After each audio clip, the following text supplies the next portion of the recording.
Passionné du web, ambassadeur Evernote, blogueur confirmé, entrepreneur convaincu. En 2008, il a fondé Exprime.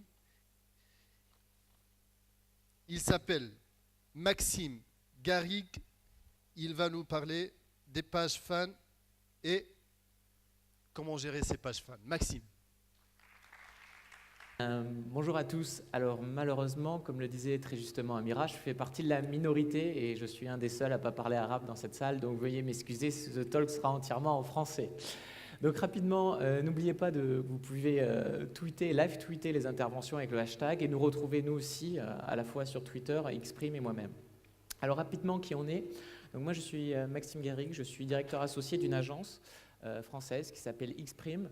Notre métier, c'est d'accompagner les marques sur le web. Alors on est moins spécialisé que KRDS dans la présentation de ce matin, mais notre métier, c'est vraiment d'accompagner tout un tas de marques sur cette problématique qu'est l'Internet. Pour qui on le fait? On a la chance de travailler pour Tunisiana déjà ici, pour qui on accompagne dans le cadre d'un consortium pour la refonte de leur futur site web, et puis on accompagne d'autres marques bien sûr, autant dans le luxe que dans la grande distribution. Alors je vais arrêter de parler de moi et on va essayer de parler un peu de nos fans. Donc la problématique posée aujourd'hui, c'était quelle page fan, quelle interaction avec vos fans.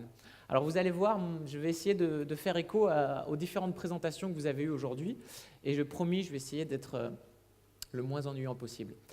Alors tout à l'heure, on le disait avec Social Bakers, quand l'avènement des médias sociaux et notamment de Facebook, ça a commencé par la course au nombre de fans. Tout le monde voulait avoir une page avec le maximum de nombre de fans. Et pourquoi? Finalement, pourquoi cet indicateur était important? Finalement, parce qu'au début, c'était le seul indicateur. Pour savoir si sa stratégie sociale était pertinente ou pas, on regardait finalement le nombre de fans que la page avait, et puis si plus on en avait, mieux c'était. Ensuite, c'était le sens de l'histoire, on l'a dit tout à l'heure. Les gens likent de plus en plus de pages. Et rappelez-vous, il y a quelques années, vous deveniez fan d'une page et aujourd'hui, vous aimez les pages. On a gardé le vocabulaire des fans, mais pour l'autant, maintenant, vous n'êtes pas fan d'une page, vous l'aimez. Pourquoi? Parce que l'engagement que ça demande, être aimé, c'est moins fort que être fan. Et donc, du coup, ça a dopé le dos d'acquisition de fans sur les pages. Et enfin, on parlait aussi de classement, Amira parlait tout à l'heure de classement des hommes politiques, finalement les annonceurs et leurs responsables, alors je ne sais pas s'il y a des marketeurs dans cette salle, il y a un retour sur ego, on aime bien quand on est annonceur avoir la page avec le maximum de nombre de fans. Donc vraiment c'était la course aux fans, mais au final une fois qu'on a ces fans sur cette page, qu'est-ce qu'on en fait? Alors on va parler du retour sur investissement, on va faire du business. Compliqué de faire du business sur Facebook parce que c'est un peu quand vous êtes au bar ou dans un restaurant avec vos amis, vous savez, on a tous vécu cette scène et là, vous discutez avec vos amis, il y a quelqu'un qui vient vous vendre des roses. En général, ça vient vous déranger, donc du coup, vous n'êtes pas bien pour acheter. Donc c'est un peu la même chose sur Facebook, c'est compliqué de vendre. Et donc du coup, nous, on a plus une logique de médias, c'est-à-dire qu'on va utiliser les pages fans comme une formidable caisse de résonance, une audience qui est à votre disposition. Le problème, c'est que ces stats, c'est 80% de vos fans ne sont pas exposés au contenu que vous publiez. C'est-à-dire que vous avez des fans sur une page, vous publiez du contenu, mais ce contenu, il n'est pas visible ou peu visible pour la majorité de vos fans. Pourquoi? On l'a dit tout à l'heure, Facebook a introduit une notion, c'est l'EdgeRank. C'est un espèce d'algorithme un peu moins célèbre que la formule secrète du Coca, mais l'EdgeRank, en fait, calcule et attribue des notes à tous vos contenus. Plus la note du contenu est faible et moins ce contenu a de chances d'être visible pour vos fans. Comment est calculé cette EdgeRank? 3 gros facteurs, l'affinité, le poids, le temps. Je ne vais pas rentrer dans les détails ici parce que tout simplement, comme on l'a dit tout à l'heure, Vincent, ça bouge tout le temps et une solution qui marchait il y a un mois a du mal à marcher aujourd'hui. Quoi qu'il en soit, un critère déterminant dans l'EdgeRank, c'est la notion de taux d'engagement, d'interaction, c'est-à-dire comment j'implique mes utilisateurs sur mes pages fans. Et du coup, quand on reste sur cette notion d'interaction, la problématique est la suivante, c'est finalement, ces interactions dans le cadre d'animation communautaire vont me garantir l'audience de ma page. Pourquoi? Plus j'ai d'interactions, plus mon EdgeRank sera haut et plus potentiellement la majorité de mes fans verront mon contenu. Donc le sujet aujourd'hui, c'est vraiment, pour bien gérer vos pages fans, c'est générer de l'interaction et augmenter votre taux d'engagement. Alors pour illustrer ça, on a essayé de vous prendre 3 exemples concrets qu'on a pu réaliser. J'espère qu'ils vous parleront. Le premier, c'est Nat Geo Wild. Nat Geo Wild, c'est une chaîne qui appartient à National Geographic, une célèbre chaîne américaine, et qui est dédiée à la diffusion de documentaires animaliers. Donc sujet apparemment un peu neutre, hein. Je ne sais pas vous, mais moi regarder des documents animaliers, ce n'est pas ma passion, mais voilà, c'est un sujet un peu neutre.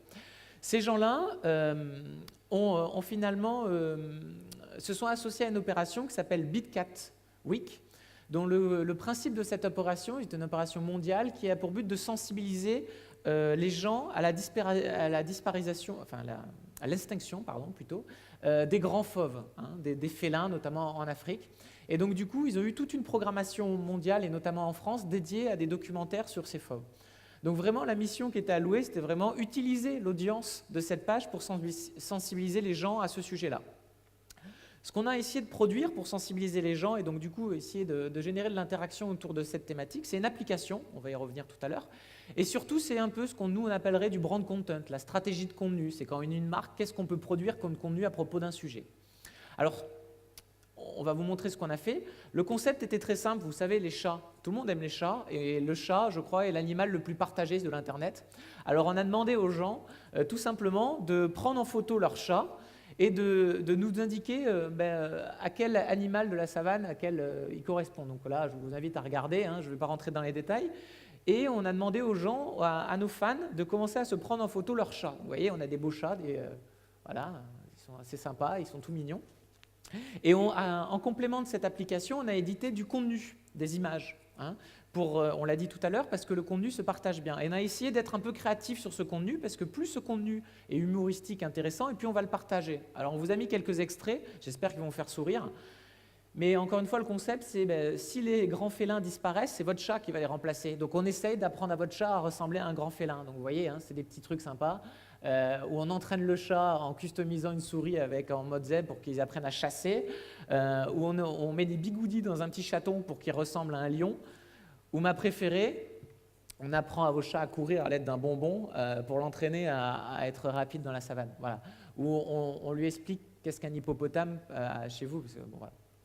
Donc tout ça, on a publié ce contenu sur les différentes pages, et ça a été vraiment une des clés du succès. C'est le contenu photo, l'image est un contenu qui est ultra partagé.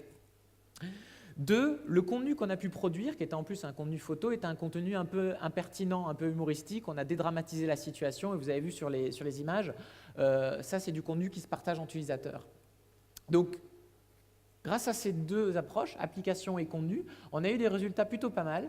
Et en fait, sur cette application et sur ce dispositif, on a eu un maximum d'interactions, puisqu'on a eu plus 75% et plus 90% de visualisation des contenus de la page. Pourquoi c'est important ça ? Typiquement, ça a permis de remonter notre edge global sur cette page, et donc d'utiliser cette audience pour médiatiser la problématique de notre client. Autre exemple, vous allez voir, ça n'a rien à voir, c'est un distributeur de pizza, la boîte à pizza. C'est le 3e vendeur de pizza en France, le concurrent numéro 1 de Domino's Pizza. Alors eux, pareil, pour essayer d'impliquer les gens, parce que finalement, quand vous êtes un distributeur de pizza, compliqué de vous impliquer, hein. À part prendre des photos de pizza et les partager, bon, ça c'est pas le truc le plus passionnant au monde. Alors on a essayé finalement d'engager notre communauté en lui demandant de participer. Et comment on fait participer une communauté qui est dédiée à la pizza ? On leur a proposé un configurateur de pizza. Donc on a eu tout un dispositif où le concept était très simple. Vous vous connectez à l'application. Dans cette application, vous avez un espèce de configurateur de pizza, donc vous choisissez vos ingrédients. Les pizzas étaient stockées dans une librairie de pizza finalement. Les gens venaient voter pour la pizza qu'ils préféraient. Et on sélectionnait un panel de pizzas en fonction du nombre de votes, et on avait monté un jury avec, je ne sais pas si ça passe ici, Top Chef, Norbert, je ne sais pas si ça vous connaissez, mais aussi le chef du Crillon qui a participé au vote de la pizza, et on a élu parmi 5 pizzas la meilleure pizza de la communauté. Cette pizza a été ajoutée à la carte du réseau de franchise, c'est à peu près 250 magasins en France, et figurez-vous que, juste petite anecdote, que cette pizza, pendant le trimestre qu'elle était à la carte, a été la meilleure vente de la boîte à pizza dans le réseau.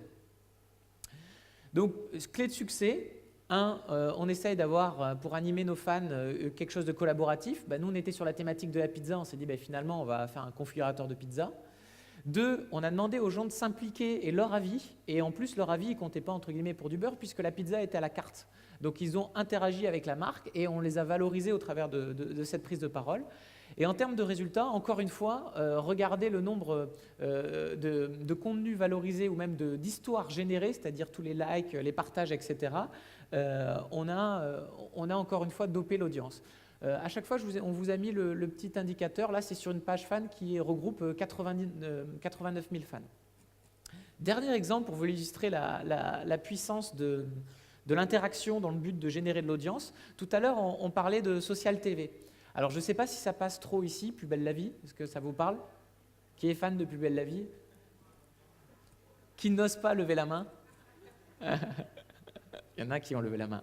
Donc, Plus belle la vie, c'est quoi? Pour ceux qui l'ignorent, c'est une série française les plus populaires depuis de longues années. 5 millions de Français regardent ça tous les soirs, à la place de regarder le 20h les informations. Et on a accompagné Plus belle la vie dans la mise en place d'une expérience sociale.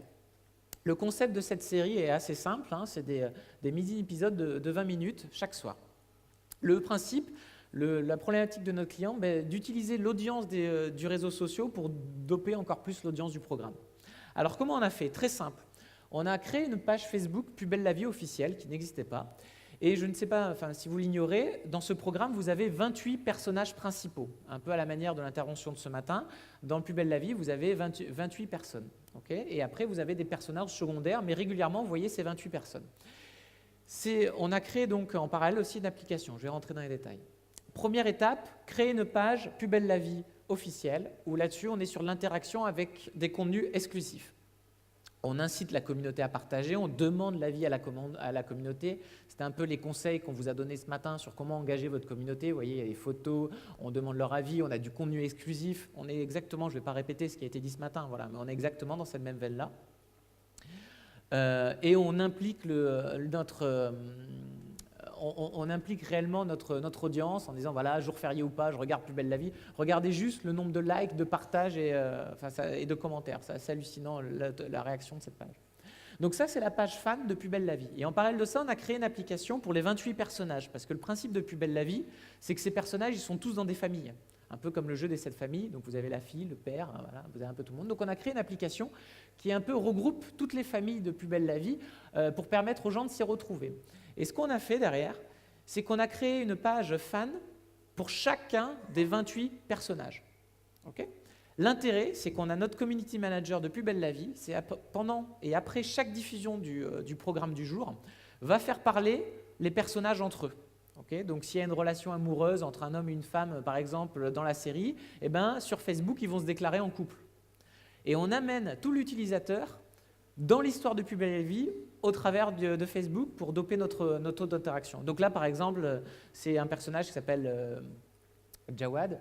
Rien que lui, en tant que personnage, il a 120 000 fans. Okay, donc vous voyez, on le fait vivre. Un autre intérêt, c'est que dans ces séries, les acteurs ils doivent partir en vacances. Pourquoi ils partent en vacances? Parce qu'il y a les contrats de travail, comme dans tous les pays, et que les acteurs, Plus belle la vie est une série qui dure toute l'année, tous les jours de toute l'année, et pendant un moment, l'acteur, dans la série, il part en vacances pour le permettre de partir en vacances dans la vraie vie, en fait. Et donc, du coup, nous, on reprend le relais en Facebook, où, par exemple, dans la série, l'acteur dit... son personnage dit « je vais aux Philippines en vacances » et pendant les 1 mois où il est absent de l'antenne, nous, on va poster des vidéos, des photos des Philippines comme si c'était l'acteur qui racontait à sa communauté ce qui se passait pendant ses vacances. Okay, le résultat, finalement, entre la page fan officielle centrale et les 28 pages personnages, on a une présence plus que maîtrisée et une vraie audience que nous maîtrisons en tant que marque et en tant que Plus belle la vie. 2, on implique nos fans. Ils ont le droit à la parole, on leur donne des petites astuces, on les tease, entre guillemets. La veille, on dévoile des petits indices qui permettent de débloquer des énigmes à l'intérieur de la série. Et en termes de résultats, la page Plus belle la vie centrale a plus d'1 million de fans, donc on la gère. Et après, on a 28 pages personnages qui ont en moyenne entre 20 000 et 100 000 utilisateurs regroupés. En termes de nombre de stories et nombre de fans exacts, je ne vais pas rentrer dans les détails, mais la moralité, encore une fois, ce qu'il faut retenir de ce cas, c'est que pour engager, il faut avoir vos fans, il faut vraiment avoir une stratégie un peu construite de contenu. Une fois que j'ai dit ça, finalement, et après, on a essayé de vous lister 6 conseils pour bien booster votre EdgeRank et pour bien animer vos fans. Déjà, postez au bon moment. Alors, nous aussi, on l'a constaté. Social Bakers va vous le permettre de le faire de manière un peu plus scientifique, d'identifier les bons moments pour poster. Ce n'est pas tellement uniquement des posts dans la durée, dans la journée, c'est aussi en fonction de votre contenu. Plus belle la vie, ça diffuse le soir. Les gens, ils consomment Plus belle la vie sur Facebook le soir. Donc, on va s'adapter, publier le soir. On va faire participer nos membres, demander leur avis, les solliciter. On utilise des messages courts. Ça n'a pas été dit ou je ne l'ai pas entendu. Sachez une stat, plus vos messages sont courts, plus ils sont partagés. Voilà. Donc, c'est peut-être les reliquats de Twitter et ses 140 caractères. Mais nous, on constate que plus sur les posts de moins de 100 caractères, par exemple, on a un engagement qui est plus fort. Autre tips, on utilise pas mal les contenus vidéo et photos parce que ce sont des contenus stars. Ce n'est pas un hasard si on a demandé aux gens de prendre en photo des chats, si on a demandé aux gens de participer avec du contenu de ce type-là, c'est parce qu'ils se partagent facilement. Offrez du contenu inédit, on l'a dit tout à l'heure, et créez des applications originales. Quand je dis originales, innovantes aussi. L'exemple du configurateur de pizza est parlant, hein, puisqu'en fait, finalement, grâce à cette application, on introduit un usage réel de la page Facebook qui est vous allez pouvoir créer l'application qui sera désormais à la carte. On n'en a pas parlé aujourd'hui, c'est pour ça qu'on s'est permis de rajouter une petite slide. C'est finalement tout ça, c'est des bonnes pratiques d'animation, de community management. On va parler de contenu, d'application et de stratégie d'animation. Mais forcément, on va être obligé d'en parler, c'est le quid du média, parce que le métier de Facebook, c'est quand même de vous vendre du média aussi. Et donc effectivement, pour avoir des bons taux d'engagement, on est quand même obligé, en parallèle de cette bonne animation, de ce bon community management, d'avoir recours à des formats publicitaires. Donc ici, je ne vais pas rentrer dans les détails de la publicité que propose Facebook, mais sachez effectivement que pour bien gérer une communauté de fans, pour l'animer, il faut faire du contenu, il faut faire de temps en temps des applications qui donnent une valeur ajoutée, qui apportent du sens, et il faut faire un tout petit peu de médias pour maintenir un taux d'interaction assez fort et donc une belle audience pour vos pages. J'en ai fini. Merci. Donc c'était la présentation de Maxime Garrigue. Est-ce que vous avez des questions pour Maxime ? Moi, je voulais savoir si est-ce que vous pouvez nous révéler un tout petit peu le secret de votre community manager chez Xprime ? De notre, pardon ? Des outils qu'utilise Xprime. Les outils ? Ouais. Si vous voulez révéler un tout petit peu votre cuisine interne. En fait, la problématique de l'outil, on l'a souvent. Aujourd'hui, on utilise des choses comme Hootsuite, on utilise un peu du Social Bakers aussi. Mais finalement, l'outil est quand même assez secondaire. Pourquoi je vous dis ça ? Parce qu'on a trop tendance à acheter des outils pour se dire maintenant que je suis équipé, je vais faire un bon community management. Non, l'inverse, c'est concevoir un bon community management, c'est avoir une stratégie, savoir ce que vous voulez faire, et après, vous allez trouver sur le marché l'outil qui va permettre vraiment de vous accompagner. Donc, je n'ai pas vraiment une vraie solution à vous apporter. Sur un Plus belle la vie, quand vous gérez 1 200 000 fans, oui, là, vous êtes obligé d'avoir un outil. On a des plannings d'animation qui sont validés chaque semaine. Enfin, c'est un peu, on a industrialisé un peu le community management. Mais quand vous gérez Nat Geo, où vous avez uniquement 30 000 fans, vous faites ça un peu à la main et il n'y a pas de vraie réponse. Voilà. Je ne sais pas si j'ai répondu.